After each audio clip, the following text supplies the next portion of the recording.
everyone, welcome back to my channel. My name is Kendra and today I'll be doing my February wrap up. I ended up reading 9 books in February, which is so great for me because I was in that huge reading slump from September until almost December, and I read so many fantastic books. So let me go over the stats first and then I'll go through all of the books from my least favorite all the way up to my favorite. So I read 9 books and that is a total of 3,240 pages. I read 8 physical books and 1 audiobook. I read 8 of my own books and 1 library book. I read 8 adult books and 1 YA book. I read 3 historical fiction, 3 romance, 1 thriller, 1 literary fiction, and 1 contemporary. And I had 5 5-star reads, 2 4-star reads, and then I had 2 3-star reads. So my least favorite book of the month is The Nature of Fragile Things by Susan Messner. I gave this book 3 stars and I buddy read this one with Lee Ellen for her book club, the Mama Lee Ellen book club. And this book is set around the earthquake in San Francisco in 1908. And you're following this woman named Sophie, and she answers a mail order bride where she basically marries this man and she knows nothing about him. So she lives in New York. She moves all the way to San Francisco to be with him. He has a daughter, and the day of the earthquake, and this woman comes to her door. She's pregnant, and they both discover something that ties them together. So this one, I really wanted to love this one. I just did not connect well with the characters at all. And usually in historical fiction books, I definitely connect to at least one character and, I just want to follow through and see how the story ends. But this one, I just did not, I couldn't say I just don't care, but I was definitely bored throughout this book. I wish there was more of the earthquake, and I don't know, there was just too much other stuff going on that I just didn't care about. This one also has a mystery element, which I did find fascinating, and there were interviews scattered throughout the book, and I think that's really what gauged my attention. If those weren't in there, I probably wouldn't have finished this book because the other parts I thought were really boring. So unfortunately, I just was not a huge fan of this book. The next book that I want to talk about is The Push by Ashley Aldrine, and this one I also gave 3 stars to. This is a adult thriller and it's about Blythe. She just recently had a child, and her daughter, she just does not have a connection to her at all. And then she ends up having another child where she feels more connected to that child. And then something crazy happens and she tries to figure out the truth. So this book is set in second person, and I just do not like that narration at all. I just felt like I was super disconnected from the characters. There was one really shocking twist in the book, which I think bumped up the rating for me. If that twist wasn't in this book, I probably wouldn't have really liked this one at all. But yeah, I just hated the narration with a passion, and honestly, the ending just, I don't know, it just didn't really do anything for me at all. So I think if this book was in a different narration, I probably would have liked it more because I thought the plot was interesting. It's just, I just was not connecting with any of the characters whatsoever. So yeah, overall, this book was just meh for me. The next book that I read was The Boyfriend Project by Farah Roshan, and I gave this book 4 stars. This is about Samaya. She ends up finding out that her boyfriend, or the guy that she's dating at the time, is actually seeing 2 other girls at the same time. She ends up going to the restaurant and basically calls him out on it, and the other 2 girls and her end up becoming really close friends. And they make a pact that they are going to do the boyfriend project, where they're just not going to date anyone for 6 months and basically find themselves again. And she works in the tech world, and while she's doing this boyfriend project, there is this new guy that starts there, and she ends up falling for him. So, and he also has a very interesting background. So that's really all I want to say about that. It's their relationship, their romance, and I really thought this one was really cute. I really loved the different friendships with the two girls that the other guy was dating or whatever. And I know this is a series, so I'm hoping that the other books are going to follow her friends. So I'm very curious to read those books as well. I really liked how Samaya was a woman in tech, and you don't really get that many books about women in STEM. So I found that very fascinating. And I also thought Daniel's backstory was very interesting as well. I really thought their romance was super cute. So overall, I really like this one, and if you are into rom-coms, I definitely recommend picking this one up. The next book that I want to talk about is The Dating Plan by Sarah Dessini, and this is about Daisy. She is at a work conference, and she runs into Liam, who she knew back in high school because he was her prom date and he stood her up. While she is at this conference, her aunt is trying to hook her up with this other guy because she's always trying to hook her up with different guys because she thinks that she needs to be with somebody because she's getting older and she just needs to, get married. So she tells her aunt that she is actually dating Liam, and so it's basically like they're fake dating, and there's also a marriage of convenience in this book as well. So this book has a lot of tropes. So you have like enemies to lovers, you have fake dating, marriage of convenience, it's a rom-com, but this book was really, really good. I really, really enjoyed it. And this is another book that the female character is in STEM, so kind of ironic that I read two romance novels that are centered around engineering or tech type jobs, but I really loved the relationship between Daisy and Liam. I loved their chemistry. It was so good. So in romances, I really like to know more about, their life instead of just their romance. So that makes me connect more with the characters.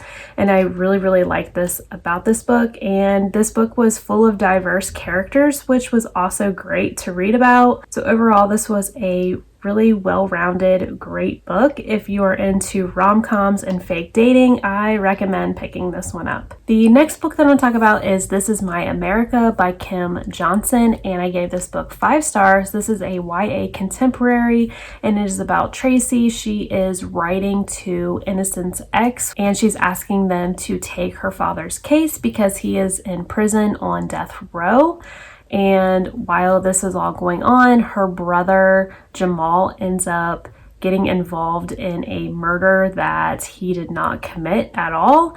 And he is accused of the murder, and Jamal ran away, so they are trying to find him. So basically that's what this book is about.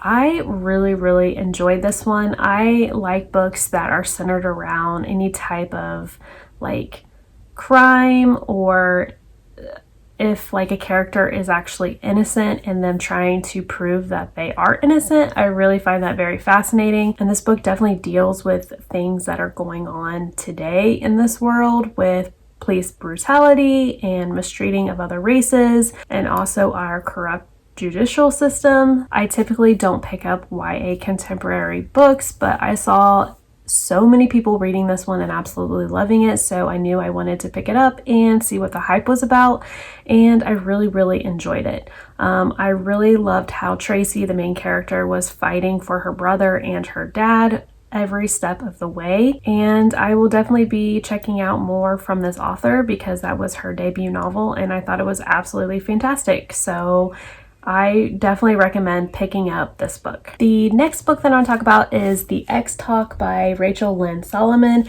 and I gave this book 5 stars, and I buddy read this one with Nicole at the Girly Girl Bookworm. We do a monthly buddy read each month, and this was the book that we picked. And this one is about Shay. She works in public radio, and there's a new guy that works there, Dominic, and they do not get along at all, and their radio station is kind of struggling, so they're trying to come up with new ideas, and one of the ideas is for them to start a podcast, and it would be called The X Talk, and it would be about Shay and Dominic, and they would be giving relationship advice as if they are exes. So this book I really loved. I loved the banter between Shay and Dominic so much. I love when characters are like that. I also loved how this book was set around a podcast. I love books that have any type of podcast in them because I find them very fascinating. I love listening to podcasts. I also loved how Shay and Dominic went, like how they hated each other, and I just love watching them realize that they really don't hate each other, that they really like each other. I just love that and enemies to lovers type of stories, and the ending in this book was so good. I think that's really why I bumped it up to a 5-star read. So if you love enemies to lovers set around a podcast, I highly recommend picking this one up. The next book that I want to talk about is Yellow Wives by Sadeka Johnson, and I gave this book also 5 stars, and I did a buddy read with Lee Ellen with her book club, the Mama Lee Ellen book club. And this one is set in the late 1800s, and you're following this woman. She is a slave on a plantation, and she ends up getting sold to this jail, and she ends up becoming the mistress of the guy that owns the jail. This book was so good, and it was so beautifully written. This book is definitely very heartbreaking and very hard to read.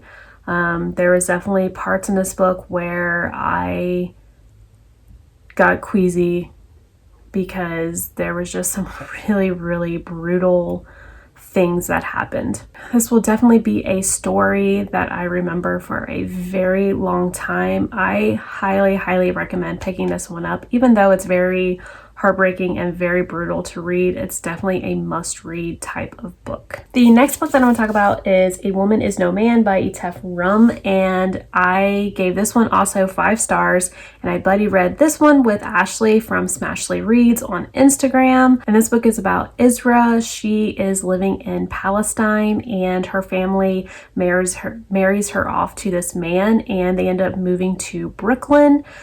And this is a dual timeline, and you're also following her daughter Dea, and she is being raised by her grandmother because her parents were killed in a car accident, and there's a lot of mysterious things that she is trying to figure out about her parents and how they died. So this book was absolutely phenomenal. I can't believe it was sitting on my shelves for a couple years, I think. And I'm really glad that I buddy read this one with Ashley because we had a really great conversation about this book. I've never read anything about the Palestinian culture before, so I've found that very fascinating, and the way they treat women is absolutely heartbreaking and horrifying. And even though Isra came to America, she still was treated just as bad as if she was in Palestine, which I find so crazy, since she thought she was coming to America to, thinking it was going to be better for her, and it really wasn't. So I found that so crazy, and I just can't believe how women are treated all over the world. Like, it just blows my mind. And no one really bats an eye at them at all, which I just can't believe. In this book also, they talk about food a lot, and I actually really like that, and I love Mediterranean food, so I found that part very fascinating. So I really like that about this book.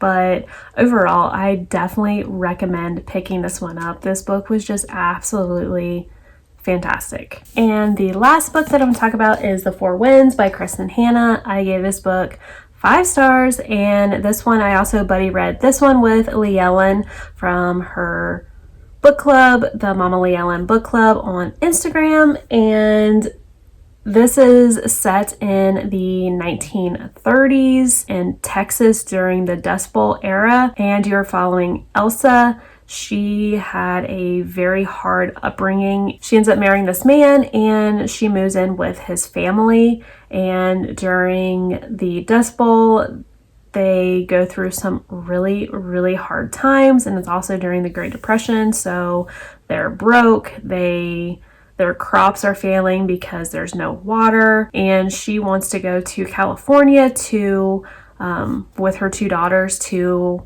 make their life better than what it would be in Texas. This book, Kristen Hanna, I swear she's one of my favorite authors of all time. I've been reading her for years, way before she was even super popular like she is now. And this book, I felt like was very similar to The Nightingale. And I mean, they're 2 totally different historical time periods.